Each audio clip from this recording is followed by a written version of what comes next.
Is the United Nations dying in plain sight? Because the United States is once again stepping away from the very institutions meant to hold the international system together, raising fresh doubts about whether agencies like the United Nations still have a future. The Trump administration has announced withdrawal from dozens of international bodies, many of them linked directly to the United Nations. President Trump has signed an executive order suspending U.S. support for 66 international organizations, agencies, and commissions after a comprehensive review of American funding and participation. And the list includes the UN's Population Agency and the treaty framework that governs global climate negotiations, several other UN-affiliated panels dealing with climate change, labor, migration, development also face U.S. withdrawal. The administration has labeled many of these institutions as ideologically driven, inefficient, or misaligned with American priorities. According to the Secretary of State, Washington considers these organizations redundant, poorly managed, wasteful, or compromised by special interests, further claiming that continued participation threatens U.S. sovereignty, economic strength, national freedom. The UN climate chief has said the decision by the United States to withdraw from a global climate treaty would quote-unquote only harm the U.S. economy, jobs and living standards, a colossal own goal in a way which will leave the U.S. less secure and less prosperous. The pullback, though, does not stop with the United Nations. The administration is also exiting non-UN platforms such as the Partnership for Atlantic Cooperation, the Global Counter-Terrorism Forum. This decision coming at a time when U.S. foreign policy has already unsettled allies and rivals, with the capture of the Venezuelan leader and America weighing options to take over Greenland. We just told you about that.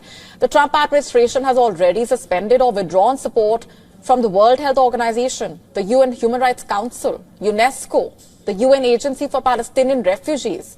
Not just that, it also shifted to a selective pick-and-choose approach to paying UN dues, funding only operations that allegedly align with Trump's agenda. America has formally exited the Paris Climate Agreement once again after Trump returned to power last year, remember. It also moved to withdraw from the UN Framework Convention on Climate Change, the foundational treaty behind global climate action. And the consequences are already visible. UN agencies and partner organizations have started cutting staff and scaling back programs. Several independent humanitarian groups reporting project closures following deep reductions in US foreign assistance, including funding through US aid. Experts warn that without US participation, global efforts to address issues like climate change and other transnational crises could slow dramatically.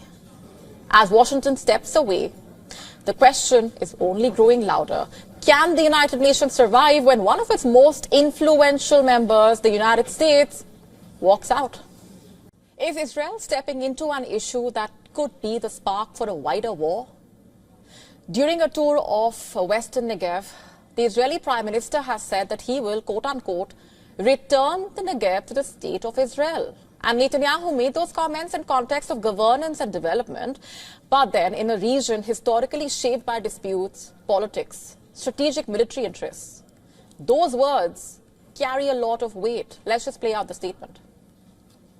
We are coming to return the Negev to the state of Israel. This means settlement on a scale we have never known before. It means arrangements for the Bedouin residents as well. But first and foremost, it means the restoration of law and order. The Negev is not just a desert. It accounts for nearly 60% of Israel's land. Israel's first Prime Minister, remember, described control of the Negev as essential to the state's survival. A view still shared by Israel's security establishment bordering Egypt and close to Gaza, the region hosting major military bases and acting as Israel's southern buffer. The Red Sea port of Eilat also providing Israel with vital maritime access to the Indian Ocean and global trade routes. Negev has also been a strategically vital and contested region between Israel and Egypt due to its location on the border and its use in military operations. whether it was during the 1948 Arab-Israeli War, the 1956 Suez Crisis, 1967 Six-Day War, or the 1973 Yom Kippur War. But the Negev is also home to the Bedouin tribe. Around 300,000 Arab Bedouins live there. Many in villages the Israeli state has refused to recognize since the country's creation in 1948. And their own identity is rather complex. Many identify themselves as Bedouin Israelis, while others see themselves as Palestinian citizens of Israel. Human rights groups saying decades of demolitions, land confiscations, lack of basic services by the Israeli establishment reportedly created a permanent state of tensions there. And during his visit to the region, Netanyahu described Negev as quote-unquote out of control, with collapsing crime, arms smuggling, national security posing a threat. The Negev is out of control. We will rein it in, and an important operation by the Israeli police has begun. And then earlier today, the Israeli president convened an emergency meeting with heads of local authorities from the Negev region in southern Israel.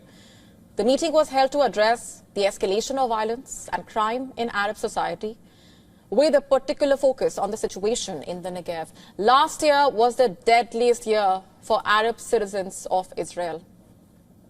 More than 250 died over the course of 2025 reportedly, and just over a week into this year, at least 11 Arab citizens have died in violence-related incidents. So then, is the Israeli government trying to improve the security situation in Negev, or is there something else at play here entirely? We're asking that question because during Netanyahu's latest tenure as prime minister, Israel has often found itself embroiled in conflicts, especially at a time when Netanyahu is facing mass protests by the Israeli people, legal hurdles. The way things stand right now, Netanyahu's Negev push may promise order, but history suggests it could deliver something far more sinister. Moving on now, the dramatic U.S. military capture of Venezuela's leader appears to have reignited hope in Kiev and emboldened the Ukrainian president to push for stronger action against Moscow. Zelensky is now urging the United States to turn up the pressure on Russia once again, and this time by targeting one of Putin's closest allies, Chechen strongman Ramzan Kadyrov. Zelensky has said the operation against Maduro proved that Washington has the tools, the capability and the will to act decisively when it chooses to. He argued that if the United States can remove a dictator from power in South America, it could also apply similar pressure on Russia's power structure. That statement on your screen. Now, Zelensky has said removing Kadyrov would send out a powerful signal to Putin and also force him to think twice about continuing the war against Ukraine. Ramzan Kadyrov has ruled Chechnya since 2007. He is one of Putin's most loyal and vocal supporters, once a breakaway region that fought bloody wars against Moscow. Chechnya is now kept firmly under Kremlin control. And through Kadyrov's personal loyalty to the Russian president, he has sent thousands of Chechen fighters in Ukraine since the war began. And last year, Ukraine filed war crime charges against him over his treatment of Ukrainian prisoners of war.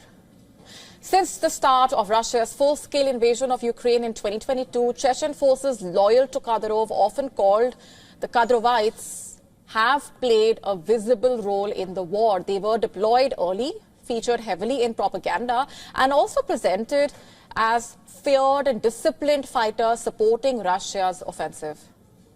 Units have claimed participation in major operations, including the siege of Mariupol, and have been used by Moscow to protect the image of a multi-ethnic Russian force united behind Putin's war effort.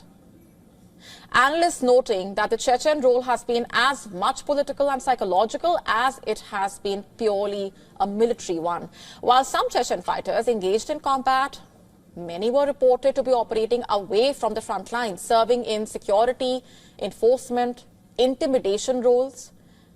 And for the Kremlin, the value of Chechen forces lies not only in firepower but also in loyalty, also fear, symbolism. It reinforced Putin's control over Russia's regions and showed that even former enemies now fight for the Russian state. And Kadyrov himself has taken an extremely hardline position on Ukraine. Previously, Repeatedly, he called for escalation, even floating the idea of using nuclear weapons. And his rhetoric has made him a key voice in Russia's war narrative. He responded with angry and derisive comments, accusing Zelensky of cowardice and mocking the idea that Ukraine's president would rely on others to deal with his enemies. For Ukraine, it's now nearly 4 years into that full-scale war. Zelensky is using every example out there to argue that stronger and more direct pressure could change the course of this war. But he should not forget that Russia is a nuclear-armed power. Any direct operation against its leaders or regional strongmen would carry serious consequences. And the suggested method could escalate the conflict far beyond Ukraine, perhaps. To stay up to speed with the latest news, download the WION app and subscribe to our YouTube channel.